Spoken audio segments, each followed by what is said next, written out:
2017 has been a rough year for subcompact cars. Year-to-date sales are down drastically compared to 2016, and there's no sign that they'll recover anytime soon. Only Toyota's Mazda2-based Yaris has managed to post a sales gain. Every other car in the segment is down for the year. The Nissan Versa, down 24%. The Hyundai Accent, down 25%. The Chevrolet Sonic, down a whopping 56%. Compared to the metaphorical bloodbath some of its competitors are experiencing, the Honda Fit's 5% sales slide for the year looks like a win. But Honda has no interest in comparative wins. It's given the Fit a refresh for 2018, tweaking and updating the diminutive hatch in ways it hopes will help end the year in the black. As you can see in the photos, Honda hasn't made drastic changes to the 2018 Fit. This is a mid-cycle update, not a full redesign, after all. Instead, it's taken a great car and made it incrementally better across the board. The pre-refreshed Fit really was a great car. It didn't have the power of the Ford Fiesta ST, but we found our long-term tester to be spacious, comfortable, refined, and surprisingly fun to drive. For such a small car, it got used for a surprising number of moves and road trips. Thanks to features such as Honda's Trick Magic seats, the Fit really was that practical. Without any glaring flaws to fix, Honda's engineers were instead able to focus on improving the Fit wherever they could. Perhaps most importantly, that meant adding a good, old-fashioned volume knob to the infotainment system. It's a small change, but the old volume slider was frustrating to use, so it's an important one. And as long as you avoid the base model LX, Apple CarPlay and Android Auto come standard. Assuming you have a decent data plan on your phone, that means you no longer have to pay for an in-car unit to have access to navigation. For a lot of younger buyers, that's going to be a huge draw. Also important is the ability to add Honda sensing to all trims. It bundles lane keep assist, adaptive cruise control, collision mitigating braking, forward collision warning, lane departure warning, and road departure warning together into a safety package that's as good, if not better, than what you can get from some luxury brands. Under the skin, Honda's engineers went to work upgrading the suspension, steering, chassis bracing, and sound deadening to make driving its least expensive car a more refined experience. The difference isn't night and day, but you definitely hear less engine noise. The suspension handles speed bumps and broken pavement surprisingly well, and the combination of a stiffer chassis, slightly sportier suspension, and more communicative steering means it handles better in the corners. The engine, however, still makes the same 130 horsepower and 114 pounds-foot of torque.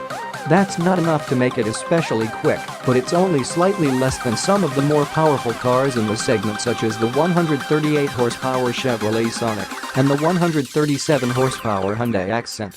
It also blows away the weaker entries such as the 106 horsepower Toyota Yaris and the 78 horsepower Mitsubishi Mirage. If you choose the manual transmission, though, you might still wish for more torque, but probably won't miss the competition's extra 7 or 8 horsepower. Like most other Honda manuals, it's a slick, precise gearbox that's a joy to shift. The clutch, meanwhile, is light and user-friendly, making stop-and-go traffic much more tolerable than it is in a lot of sportier cars. The biggest downside of the manual is that it can only be paired with Honda sensing in the X trim.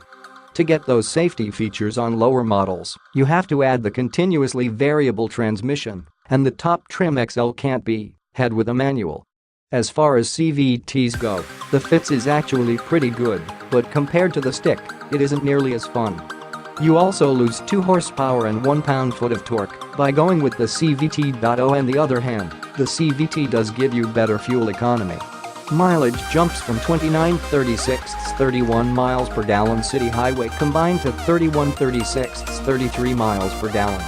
Or if you stick with the base Fit LX, you can get 33.40 36 miles per gallon. It might not come with a lot of options, but that's some seriously impressive gas mileage. Honda also added a new trim level to the lineup, the Fit Sport. Positioned one step above the base Fit LX, it promises, well, a sportier look. It comes with restyled front and rear bumpers, side skirts, fog lights, an orange highlighted splitter, glossy black 16-inch wheels, an orange trim diffuser, and a chrome-tipped exhaust.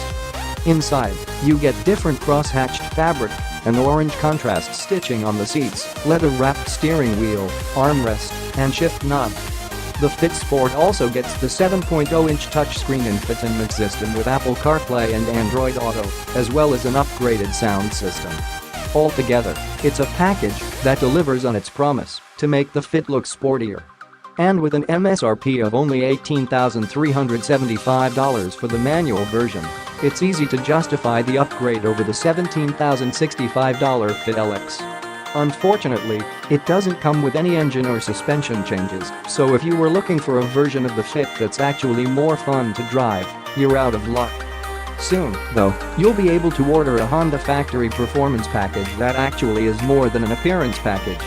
It will come with its own distinctive spoiler, aluminum pedals, red floor mats, and a cool titanium shift knob if you stick with the manual, but Honda has also lowered the ride height about a half-inch and upped the spring rates for better handling. More information, including pricing, will be available at a later date. Like most of the rest of the changes to the 2018 Fit, the HFP package doesn't radically alter the suspension, but it does make the Fit noticeably sportier. The refinement that makes the regular Fit such a fantastic daily driver can sometimes make it feel a little too buttoned down to truly be fun. The HFP package adds a little extra dose of playfulness that helps change the Fit from a car you can have fun with into a car that actually is fun.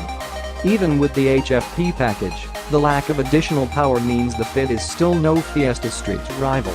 Still, if you're looking for a subcompact hatch's practicality and fuel economy but don't want to sacrifice the technology and safety features you can get on larger cars, the updated Honda Fit makes one heck of a strong case for itself. Plus, if you do add the HFP package, you get all of the above with a